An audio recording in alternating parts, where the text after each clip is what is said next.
All right, everybody. It is episode number 10, I believe, of the Coach's Compass. Right? You got your boy, Coach Coop, my boy, Jay, here reporting live, as always, from Europe. So, guys, remember, hit like, subscribe, comment, and always turn on the reminders because every Tuesday at 8 a.m., we will be dropping a new episode of the Coach's Compass. And today, we have another special guest with us, our boy, Lukas Strong, out of the Czech Republic, out of Prague, former strength and conditioning coach for the Prague Lions, former player for the Prague Black Panthers, now is currently running his own program called the Prague Speed Academy. Ooh, Prague Speed Academy is something that you don't really hear much of here in Europe, and people that actually know how to coach it correctly and as coaching speed is Lukas Strong.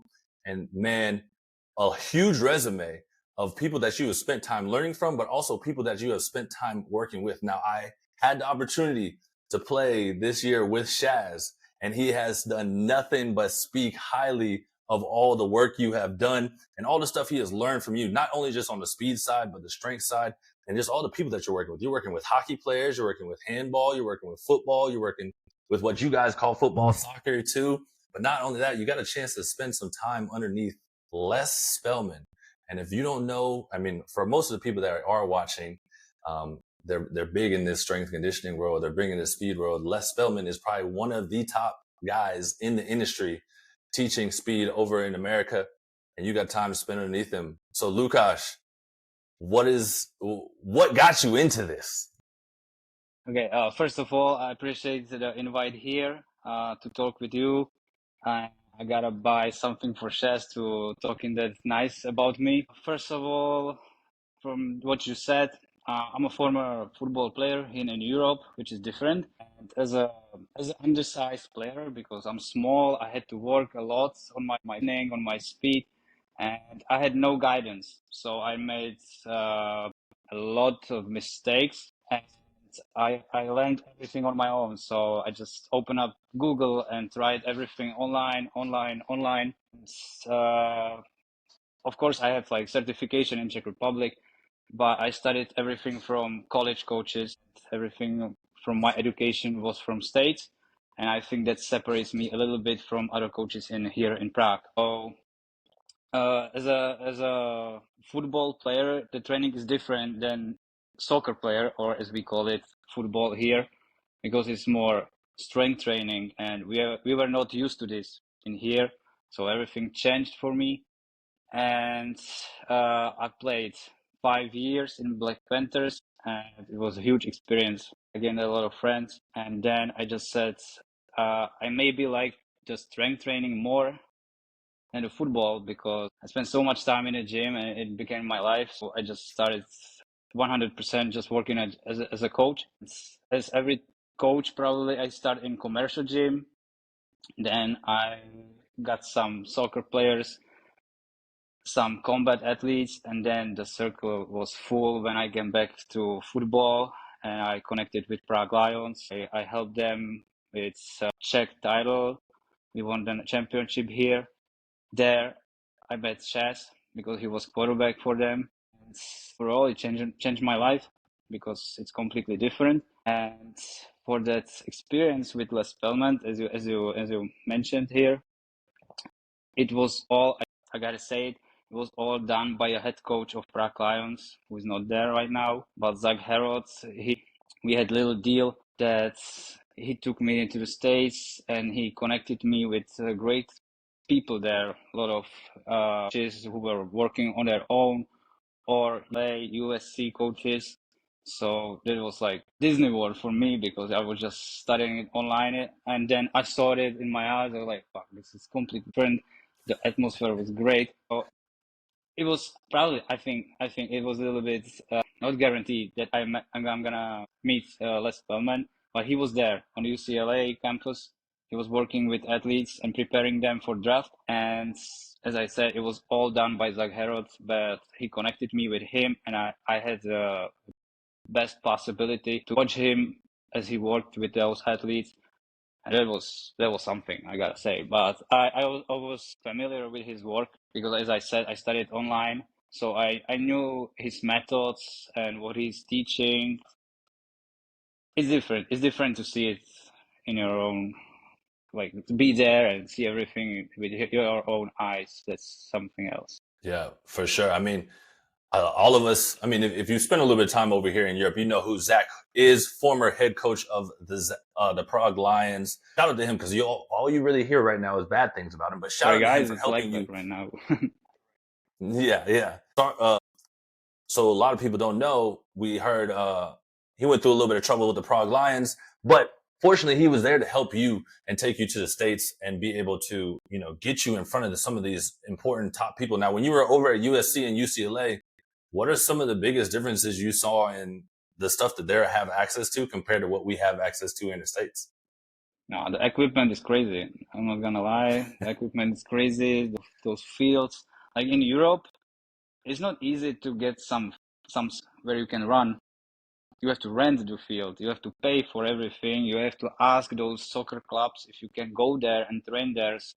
You kind of have to beg for the possibility to even start training there. The university has everything.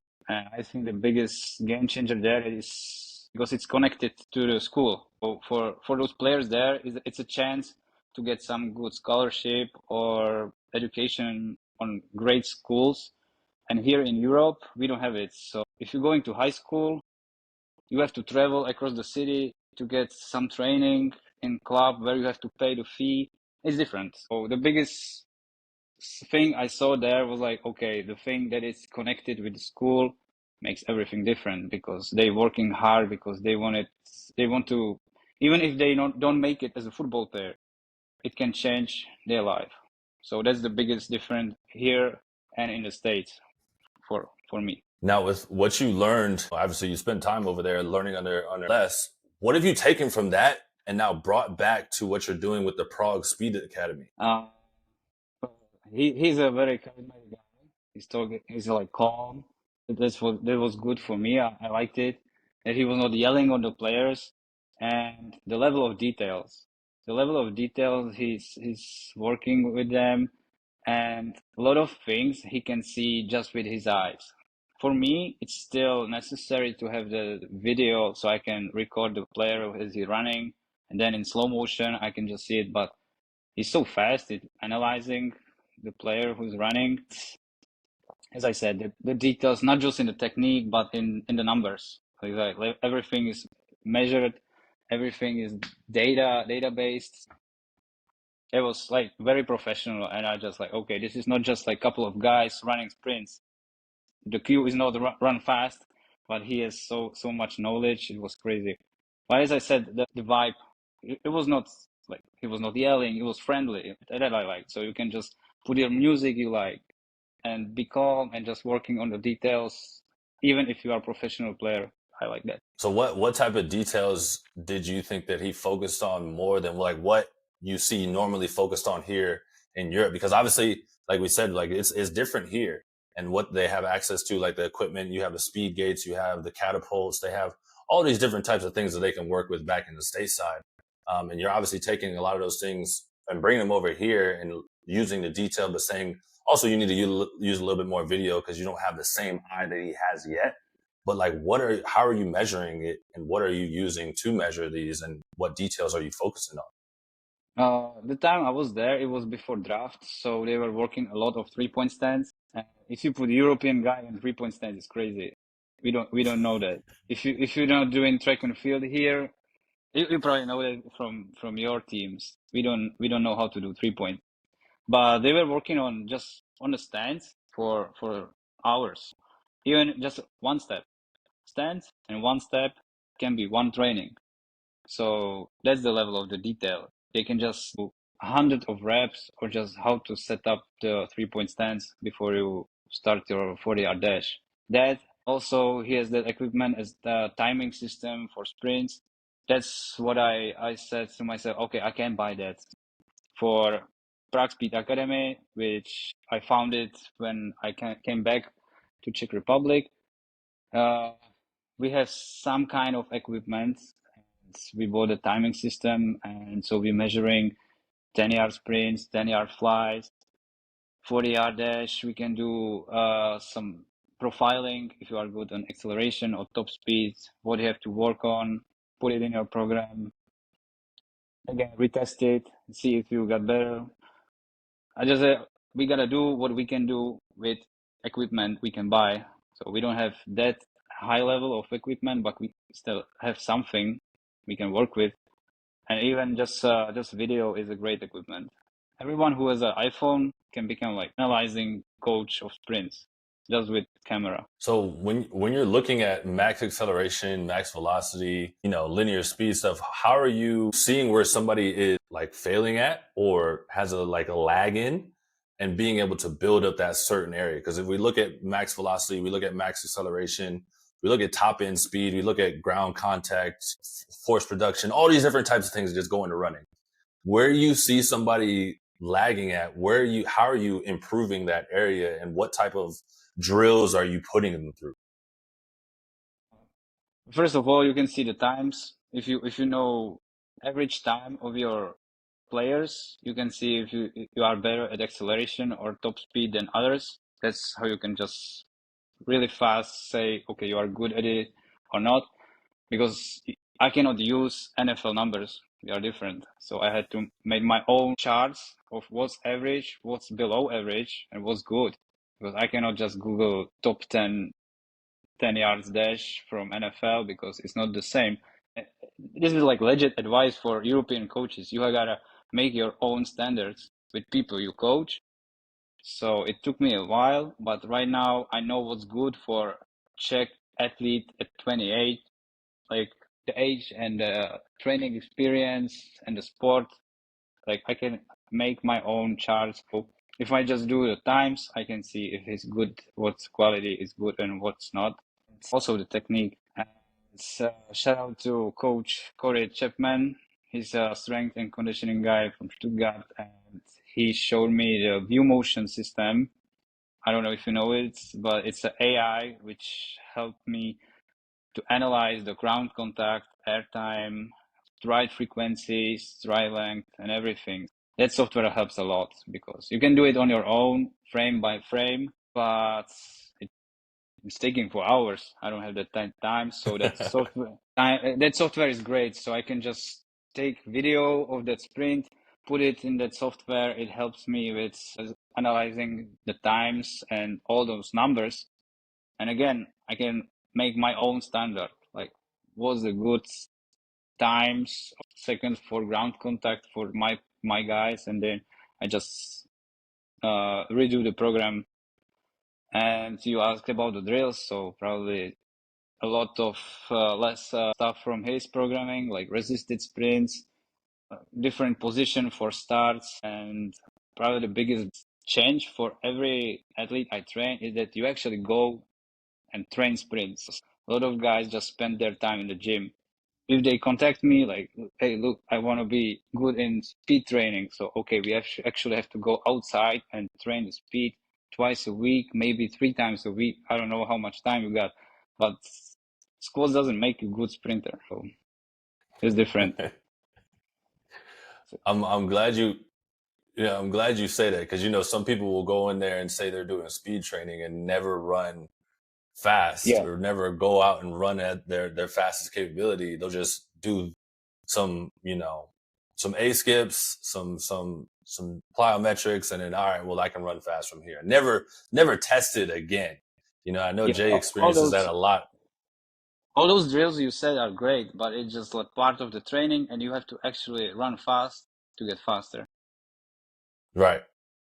With that being said, So I kind of wanted to ask you because I've actually been talking about it with some of my coaches that I consider mentors. I think personally for me, when I first got into strength and conditioning early in my career, I hung my hat on the weight room, and the weight room would get us strong and the weight room would get us fast. Obviously, I don't have that train of thought anymore. But what are some things with regards to speed that you once believed that you feel like you've changed your mind on, or, you know, like just some either philosophy on speed that you maybe believed in the past that you no longer believe, or ideas on speed that you believed in the past that you no longer agree with? In the recent last year or maybe 2 years, focus a lot on Olympic weightlifting I think those explosive lifts really helps, because back in the day I was doing a lot of just squats, and you can spend a lot of time as a powerlifter in the gym. And just the number of your maximum weight for your squat doesn't mean you're gonna be fast. It helps. It helps to get stronger. Don't get me wrong, but you cannot do power clean slowly. So, and you can see on Instagram a lot of coaches like debating if loaded jumps versus weightlifting. I just say do both. You can do both in your training. Just one is harder on teaching. But you as a coach, make your own progressions, and if you got young athletes, teach them. So I spend a lot of time with them on just basic variation. You don't have to do full snatch with them, but almost everyone can do high pulls. So that's probably something I changed a lot in the last 2 years. And you can see it, probably you two guys know it from those high schools or universities in States. You are doing a lot of weightlifting there. But here, if you take soccer player, 15 years old, and you teach him power clean, no one else in his team doing that. So how hard is it for you to implement those Olympic lifts, and how much do you trust your athletes that aren't with you on a regular basis to do those Olympic lifts? Because I mean, power cleans are kind of complex if you like fully break it all the way down for all the progressions. Like, yeah, we've been doing them for years, and hang cleans and all that stuff, and that's simple to us. Like, it's second nature. But you get, like you said, a 15-year-old soccer player coming in, and maybe he's only with you twice a week. How hard is it to teach that, and how much do you trust your athletes out of being with you to actually do those things? I think everyone can do it with empty barbell. That's the thing you gotta explain to them, that it doesn't have to be about weight in the beginning. Like, you can spend 3 months just with empty barbell before you're doing your regular trainer. So if you have team training, for example, I'm not there, you got your own trainer there, you can just pick up the 20 kilos barbell and do, I don't know, 3 sets of 5 hang cleans just with empty barbell, or as I said, some high pulls or regressions, simple things, or power shrugs. You don't even know how many soccer player doesn't know just shrugging movement. So you can just like pick one little details from the whole lift, and he can do that. He can do just, I don't know, snap downs, just body weight, but you can just like do that footwork you are doing in power cleans. He can do that on his own. And another thing, if I'm using a video on the field, he can record himself when he's on his own and send it to me, and I say, okay, that's good, load it up next time. Or I say, that's trash, do trap bar next time. At least you're honest with them. And you said you started off in the commercial sector, right? When you were getting started in this whole strength and conditioning side of things. How hard was it for you to navigate to be a team to find you to be their strength and conditioning coach, and now you have all these athletes coming, like, asking for you? How hard was it to build up your name and like get things rolling? It took some time, but the first thing, of course, I had normal clients like managers, gen pop clients. Besides that, I just asked my teammates, hey, you want some training? It can be for free. I said, okay, if you like it, do you want me to share it online on Instagram, make some stories? And just some time it took, but it paid off. Just a lot of time spent in the gym with friends. I helped them. They didn't have to pay me, so they just like, I don't know, I'm buying dinner for you. Let's get some snack. And I taught him squat. That's how it started. But I was 20 years old, so I didn't have family or wife or anything. I could do that. So I even say now to coaches, just get one player, give him some deal. You don't have to take money for him. I don't care. Just make something, because results is is your biggest sale. If one guy in the team likes your training, he refer and he says to his teammate, hey, come there. We can train 3 at once, and he doesn't want more money. We can just like, everyone's gonna chip in and we can be there together. And that's how you build your clients. So with Prague Lions, I started with one guy. I was in the gym, I was doing my own training, and I was playing Madden on my phone. So he was like, "Okay, you know football?" I was like, "Yeah, I know football." And we did 2 months of training, and he was resharing my stories on Instagram. And then other players joined in, and from one player it was 5 players, and then it was 10 players. And when it was 10 plus, like Harold invited me to training because he was like, "Okay, you got half of the team. Let's work together." Yeah, you got my whole team working there. Like, hey, I need to see what you're doing. Yeah. And I was connected with them, but I was not hired by them. I just worked with them. So he told me the schedule. He told me what training he's gonna do, how the training camp is gonna be set up and everything. And the players were paying me, not the team. So I just worked with so many players that I was working with Prague Lions. That's what's up. So you look at the. So you've seen the shred mill. You know what the shred mill is, the one that Tony Villani uses and everything like that. And you look at facilities that are over in the States. Do you think we here in Europe have the infrastructure to what it takes to have stuff like that? Like to have a facility that's just for athletes? It's building up. I hope so. Like in my social bubble, I just work with athletes, so I think yeah. I don't think you can make huge amount of money because Right. it's still like specific. But we said Europe is full of soccer players. Soccer players are good paid players. They're not broke. Oh, we So know. We know. Because you also have hockey too, right? a couple of guys. I'm not focusing mainly on hockey because if my like a lot of training is done on a field, hockey players doesn't like they don't like running, so they don't think sprints are necessary for them. So I'm attracting more soccer players than hockey players, but a couple of them works with me. Yeah. But I mean, that's also a big time sport, not only in America, but here in Europe. So it's not like they're hurting either. So there could be a potential that, there's a day that there is a big enough facility. Now with all the guys that you've worked with, not only the athletes, but the coaches that you've worked alongside with, could you see one day, there being a big camp, like a big speed camp with all these guys that come from America and here in Europe that's focused on speed, working together to run a camp? Probably. I think they can fill up one camp easily. I mean, even in Prague, if I just share on Instagram, we got speed camp. We got people there, so it's getting more popular. If those coaches are connected with right people in Europe, they can have it full for sure. I mean, they're If, connected with you, man. So it looks like you the guy to go to. I said, biggest thing that's attracting more people is a result. Yeah. If you have one soccer player and you really make him fast and you share it online and he is telling about you other people, you're gonna attract more people. Results sales the most. Yeah, for sure. And I mean, before we get into our last little segment, because we're going to add in a new segment for you, Lukas, you're going to be the first one that does this for us today. But before we get into it, one piece of advice you would have for any new or old coach that's just now getting into this strength and conditioning speed side of the world or has been in it, what would be your best piece of advice for them? Education is important, but you gotta go in the trenches.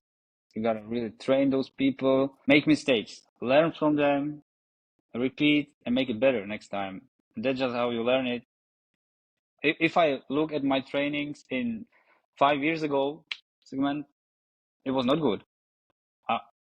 It was different, but that's how you learn. If my training will be same in 5 years from now, it's not good situation. I have to improve too. I have to learn more. I have to gain more people. I have to evolve as a coach. If you are still the same, that's not good. So just start. That's the Always most be learn. important advice. Okay, so Yeah, that's just start. That's definitely one thing we've heard from a lot of coaches is to continuously be learning throughout the whole process and never feel like you already have it all figured out. Because I mean, Jay spoke about it before. I've spoken about it before. What we did 5, 7, 8 years ago definitely isn't what we're doing now because we had to evolve. You had to change with the times, but also you had to become a better coach. Like you can't demand athletes to try to get better and you yourself as a coach not be wanting to get better. Yeah. So And also we just, resonate with that. yeah. And another advice probably is it's good when you actually care about those athletes. They are not just numbers in your gym. If you like, for example, Shaz, we were talking about him. I can say he's my friend. He's not just client in the gym. So if you care about those people, they care about you too, and they coming to those trainings and they like you, you're all set up. So educate yourself as a coach and actually care about those people you're training with. That's awesome. So our last segment, right? We're going to do 90 seconds. It's going to be one word answers only, right? So Okay. the questions are going to be super simple. They could either be football related, they could be life related, anything like that. They're super random questions, but it's going to be 90 seconds on the clock. You got one word answer. Are you ready? Okay, let's do this. All right, here we go. First one, favorite post-workout snack? Burrito. Best coach in the industry? Me. Yes, sir. Favorite NFL team? Philadelphia Eagles. Pizza or burger? Burger. Favorite ELF team? Prague Lions. Fastest athlete you trained in Europe? Adam Žuželka. Best recovery tool? Burrito. What do you prefer, combine training or off-season training? Off-season training. Would you rather have an athlete that comes in super developed and needs minimal coaching, or a super underdeveloped athlete that needs a lot of attention? The second one. Would you rather own your own facility or be a part of a team with the best coaches in the industry? My own facility. What is your number one flaw as a coach? Flaw? Yeah. Sorry, what does it mean? Flaw means like, mistake? an issue that you have. I don't know. That's the flaw. I don't know. And last one, who's faster, you or Shaz? Jazz is faster. And that is it. He's getting old. He's getting old. Hey, you said it, not me. I saw the video you posted of him running. He still looks like he's got a little bit of wheels on there. Lukas, we appreciate you coming on, bro. Man, I can't wait to get up to Prague. Obviously, you guys are playing the Enthroners too, so hopefully I'll be able to come through and check out that game. Well, you're not playing them, but you'll be in Prague when they're playing the Prague Lions. So hopefully I'll be able to come through and check that one out. And then maybe we get a session. I definitely want to get one in person to see what it's like, to train underneath Lukas with all the stuff you've got going on. Anybody that's checked out the Prague Speed Academy, go ahead and give him a follow. Follow Lukas Strong.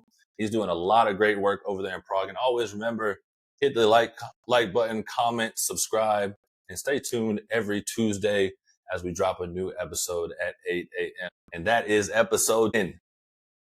Thank you guys. It was great. Appreciate you.